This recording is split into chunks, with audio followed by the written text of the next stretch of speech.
We're shooting this before the grand opening.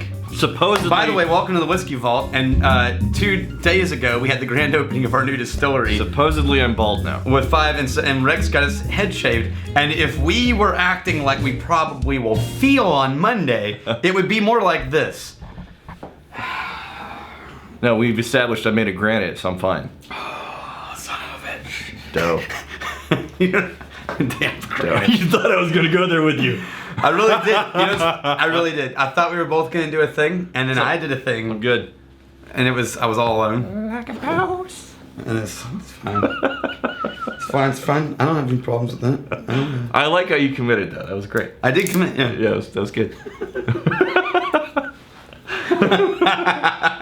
Okay, so this is from Robert Brace, the magnificent bastard, on his way to patron saint, but not quite there yet. Robert Brace. Let me make sure he's magnificent. Robert Brace, you magnificent bastard.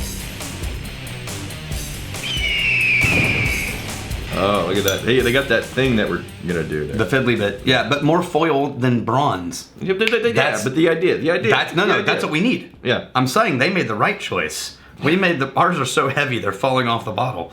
By the way, if you bought one of our bottles and the thing falls off, you did it's because Tommy did it. Yeah. Tommy was in charge of putting those on the bottle.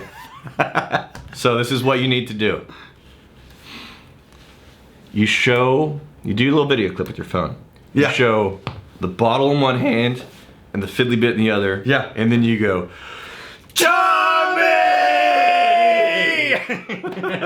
And then post it to Facebook. Yeah. Okay. Or Reddit. Or Reddit. Wherever the fuck you want. It's the internet. It's a big place. Figure it out. So, Robert brought this because he thought it was interesting because it said Highland Malt Whiskey, but it's from Virginia.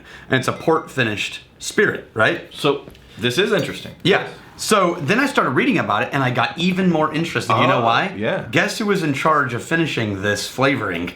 Nancy Fraley. Oh, you know the Nancy. Yes. The nose. So they had her involved in selecting this, and you know what they did? It's a Virginia distillery, and ironically named Virginia Distilling Company. Oh man, that's really nice. That's really nice. But what they did was they bought some Highland malt scotch. Yeah. Brought it in and they blended it with their own spirit. Did you hear the words I just said? Because that's something we should be paying attention to. Not yet. Oh, barrel-aged Highland malt from Scotland, finished in Virginia wine cask. Yeah. So can they not put scotch on here because they didn't bottle it in Scotland. Because of laws. Yes. But and in theory, they mixed with this with some of their own spirit. Okay. Interesting. In theory. Interesting. Oh man. Oh, son of a... So, our tribe at some point could vote on us blending some of our scotch with some, with something we made. Some scotch or bourbon for that matter. Or just any... Who knows? The planet Earth, Daniel. Planet Earth. Moonshine. Remember, we want to do everything. And here's the thing. Because, yes, jack of all trades, master of none, that's a thing. Whenever you focus on a thing, you can become a deep expert at that thing. But we're going to do so many different experiments. Our goal is to discover new and interesting whiskey finishings and combinations and blends that haven't been done before. Yes, we're going to do things that have been done before. But if we can, in just the planet Earth, put together stuff that is super unique. And as long as it's interesting, that's all we care about. Interesting. And it tastes good. And it tastes good. And if it ends up tasting bad, we just release it as not Rex and Daniel approved. No, remember this is like, do not buy this whiskey. Don't buy it. We'll have a whole line of do not buy this. Do not buy this whiskey. Just really. No, really. You know what it reminds me of? You think I'm kidding. No, do not buy this whiskey. You know what it reminds me of is, you know, Jelly Bellies? It's the jelly beans that have weird flavors like popcorn. Yeah. Well, they released a whole line of Jelly Bellies that was like snot and garbage and rotten egg, right? I did it. Oh. And you sort of eat them as a joke. Yeah. It's going to be that line of whiskey. I did a home video that will never see the light of day. Titled Jelly Bean Roulette. Oh yeah, you just never know what you're going to get. Just for the family. It was hilarious. Like my oldest at one point just running across the living room so he could throw up in the trash can. Oh god. I got earwax one time when I thought it was popcorn. Yeah. Yeah, that was unfortunate. Dude, this nose is amazing. Yeah. I love it. So they port cask finished this with barrels from the King family vineyards very dark. and Veritas vineyards. Very dark. Which, we could buy some port barrels in Texas to put some bourbon into. Oh, no, we need finishing options. Yeah. Finishing options. Yeah. More than what we have, like very few finishing options right now. Storage is the issue. I solved that, though. You're welcome. He actually did solve that. He's not joking. Yeah. Clutch. Oh my God. You know, my nickname is Clutch. That is a good whiskey. Yeah? I was ready for it to be a weird craft thing where they just got too artsy, but son of a bitch if that's not a great whiskey. There's several different things going on in there. Yeah, it's complicated. Yeah. So it started as this typical slightly smoky Highland. Mm-hmm. Then it morphed into that port finish. And it's complicated. Here's the thing. And I think I've said this once or twice before in the hundreds of episodes that we've done. It's rare to get a whiskey that is simultaneously rounded off. Yeah, but complex. This is one of those. Oh, absolutely. Yeah. Yeah, it doesn't fight with you, but it's not boring. Man. Just. Wow, Yeah. what a great choice. Now, why is this on its own episode? Is this something people can realistically buy if they're serious about finding it? Yeah, they can figure it out.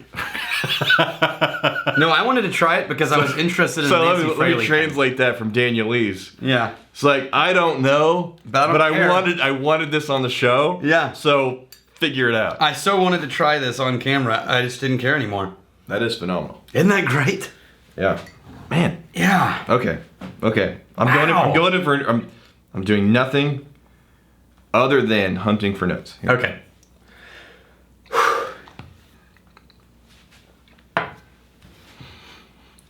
Raisin. I get muted smoke. Yep, I get that too, but it's more ashy than burning wood. Yeah. Muted.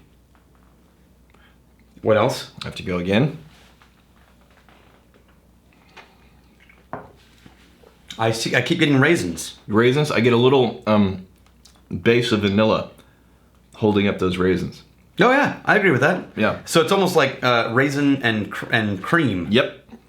Like if you got a creme brulee and you added some dark fruit toppings to it, Yeah. right? No, that it's that basic cream. it's rich and creamy. Yes. Oh. Instead of barrel tanniny. Damn. Man.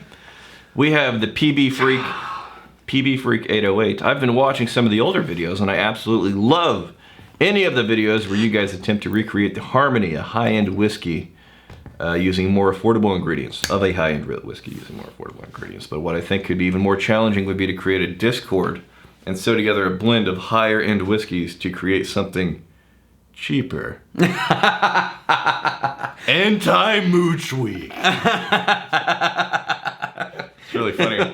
It's an opposite world. Right. We use a bunch of expensive whiskey to make it taste like Johnny Walker Red. $400. This one's $500. And this is $2,000, and it tastes like garbage. Yeah, and at the end it's Johnny Walker Red. I don't know why I like that idea, but something about it appeals to me. It's really funny. We'll have to. Somebody remind me to circle back to that. It's really Don M. Bourbon Hunter. Clearly, Positive Rex only comes out with whiskey in hand. Yeah. Well, I miss Positive Rex. Nah, that was an experiment that was short-lived, and I'm glad for it. No, we need to bring back Positive Rex. No. Yeah. Okay. He needs to make an appearance. Positive Rex. It's like the stupidest dinosaur ever. It's so against my nature. Positive Rex.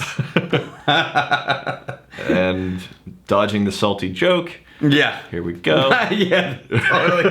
Which didn't occur to me until you said the word salty joke. And now I can't unhear that. Positive Rex takes a downward trajectory.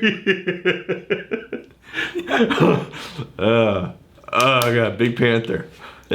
Hey guys, was wondering how much does your dietary habits affect the smell and taste of the whiskey? I don't know, but teeth brushing habits dramatically. Yeah, no, I've wondered about this because it is absolutely absolutely a scientific fact that when you eat dominant food, your body chemistry changes. The smell of your sweat, the smell of your environment alters. Yeah. Right? I'm going for spicy every chance I get. And you go back to, but that's not enough. You go back to, look, oh, nice shot. Through all history, you go back and you find that it is easy to smell another person who has a dominant food group alternate to your own. Oh, right? yeah. As a matter of fact, there's a quote in Native American history. Yeah. No, there's a quote in Native American history when one of the white settlers said, how do you keep tracking us? And one of the Native Americans said, essentially because we can smell you from 50 miles away, right? And it has to do with the fact that the dominant food intake was completely different per culture. And you can actually tell that, right? You can actually smell. So I would be willing to bet money that if you have a dominant food intake of a certain kind, that it is going to change what smells jump out and stand out to you. I've never experimented with it because how would you, right? How would you do that on your own? Well, maybe not an A-B comparison, but an A-A comparison. You and I are often picking out a lot of the same notes. Yeah. And we often are going to the same restaurants. Yeah, we are. So, I don't know, that's the thing. Yeah. Now, if it's just, I'm going to eat what I eat, but if I've had a meal, and because, like pairings and stuff are going to dramatically, if I can get it at least, for me, it's about 20 to 30 minutes. If I get 20 to 30 minutes away from something, I'm good. So keep in mind that there's two different things on this. There's where just generally your body scent has to do with your overall food intake. That's a whole other level. Yep. And yes, it probably does. Then there's the level at which, your most recent food choices affect your tasting. Yep. And that only lasts for a few hours. In my case, 20 to 30 minutes. Yeah. Because I'm operating at such a high level.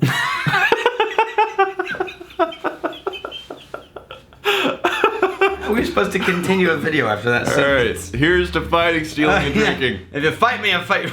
If you steal me, you steal lovers' heart. And if you drink, may you drink with us.